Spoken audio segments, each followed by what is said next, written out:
Hi, hello, namaste, good morning to all my dear divine wives.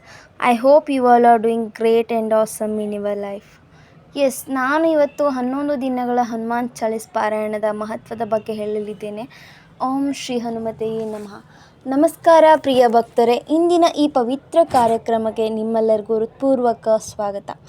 S, ಇಂದು ನಾವು 11 ದಿನಗಳ ಹನುಮಾನ್ ಚಾಲಿಸ ಪಾರಾಯಣದ ಮಹತ್ವ, ಅದರ ಆಧ್ಯಾತ್ಮಿಕ ಸಂದೇಶ ಹಾಗೂ ನಮ್ಮ ಜೀವನದಲ್ಲಿ ಅದರ ಪ್ರಭಾವದ ಕುರಿತು ತಿಳಿದುಕೊಳ್ಳೋಣ.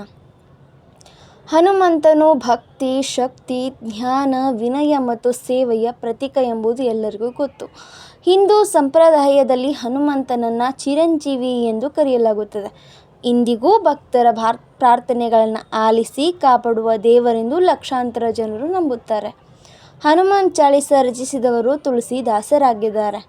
ಚಾಲಿಸ ಎಂದರೆ 40 ಎಂದರ್ಥ.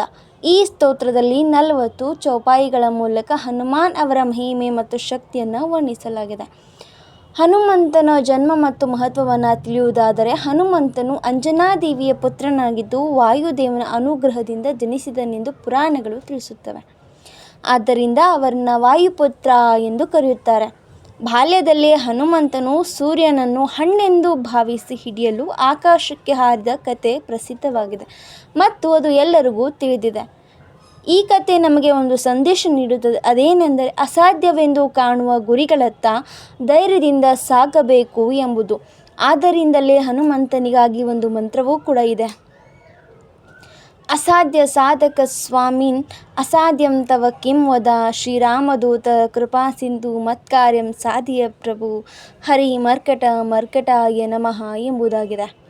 ಹನುಮಂತನ ಜೀವನದ ಕೇಂದ್ರಬಿಂದು ಶ್ರೀರಾಮನ ಭಕ್ತಿ. ಅವರು ಎಂದಿಗೂ ತಮ್ಮ ಶಕ್ತಿಯ ಬಗ್ಗೆ ಹೆಮ್ಮೆ ಪಡಲಿಲ್ಲ. ಎಲ್ಲವನ್ನು ರಾಮನ ಸೇವೆಗೆ ಅರ್ಪಿಸಿದರು. ಅಪಾರ ಶಕ್ತಿ ಇದ್ದರೂ ಅಹಂಕಾರ ಇರಲಿಲ್ಲ. ನಿಜವಾದ ಮಹತ್ವವು ವಿನಯದಲ್ಲಿದೆ. ಸಮುದ್ರವನ್ನು ದಾಟುವುದು, ಲಂಕೆಗೆ ಪ್ರವೇಶಿಸುವುದು, ರಾಕ್ಷಸರನ್ನು ಎದುರಿಸುವುದು ಇದೆಲ್ಲವೂ ಧೈರ್ಯದ ಸಂಕೇತವಾಗಿದೆ. ಹನುಮಂತನು ಕೇವಲ ಬಲಶಾಲಿಯಲ್ಲ, ಅಪಾರ ಜ್ಞಾನಿಯೂ ಆಗಿದ್ದರು. ಸ್ವಾರ್ಥವಿಲ್ಲದ ಸೇವೆ ಅವರ ಜೀವನದ ಮೂಲ ತತ್ವವಾಗಿದೆ. ಹನುಮಾನ್ ಚಾಲಿಸದ ಕೆಲವು ಪ್ರಮುಖ ಸಂದೇಶಗಳು. ಜಯ ಹನುಮಾನ ಜ್ಞಾನ ಗುಣ ಸಾಗರ. ಈ ಸಾಲು ಹನುಮಂತನು ಜ್ಞಾನ ಮತ್ತು ಸದ್ಗುಣಗಳ ಸಾಗರ ಎಂದು ತಿಳಿಸುತ್ತದೆ. ರಾಮದೂತ ಅತುಲಿತ ಬಲಧಾಮ. ಹನುಮಂತನು ಶ್ರೀರಾಮನ ದೂತನಾಗಿದ್ದು ಅಪಾರ ಶಕ್ತಿಯ ಭಂಡಾರ. ಮಹಾವೀರ ವಿಕ್ರಮ ಬಜರಂಗಿ. ಭಯವನ್ನು ಜಯಿಸಿ ಧರ್ಮದ ಮಾರ್ಗದಲ್ಲಿ ನಡೆಯುವ ಶಕ್ತಿ ನಮಗಿರಬೇಕೆಂಬ ಸಂದೇಶ ಇದು ನೀಡುತ್ತದೆ. ಸೊ ಇವಾಗ ನಾನು ಹೇಳಲು ಹೋಗುತ್ತಿರುವುದು 11 ದಿನಗಳ ಪಾರಾಯಣದ ಅರ್ಥ. 11 ದಿನಗಳ ಪಾರಾಯಣವು ಕೇವಲ ಒಂದು ಆಚರಣೆಯಲ್ಲ, ಇದು ಆತ್ಮ ಶಿಸ್ತು ಮತ್ತು ಭಕ್ತಿಯ ಅಭ್ಯಾಸವಾಗಿದೆ. ನಿಯಮಿತವಾಗಿ ನಾವು 11 ದಿನಗಳವರೆಗೂ ಹನುಮಾನ ಚಾಲಿಸವನ್ನು ಪಠಿಸಬೇಕು.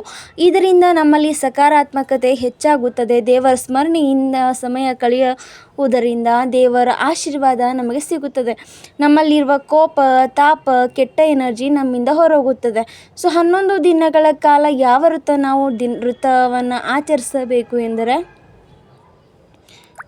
ಹನುಮಾನ್ಜಿಯವರ ಒಂದು ಭಾವಚಿತ್ರವನ್ನು ಅಥವಾ ಅವರ ಫೋಟೋವನ್ನು ಎದುರಿಗೆ ಇಟ್ಟುಕೊಂಡು ಅಲ್ಲಿ ದೀಪವನ್ನು ಹಚ್ಚಿ ಆರತಿಯನ್ನು ಬೆಳಗಿ ನಮ್ಮ ಮನಸ್ಸಲ್ಲಿರುವ ಕೋರಿಕೆಯನ್ನು ಕೇಳಿ 7 ಬಾರಿ ಅಥವಾ 11 ಬಾರಿ ಹನುಮಾನ ಚಾಲಿಸವನ್ನು ಪಠಿಸುವುದರಿಂದ ನಿಮ್ಮ ಎನರ್ಜಿಯು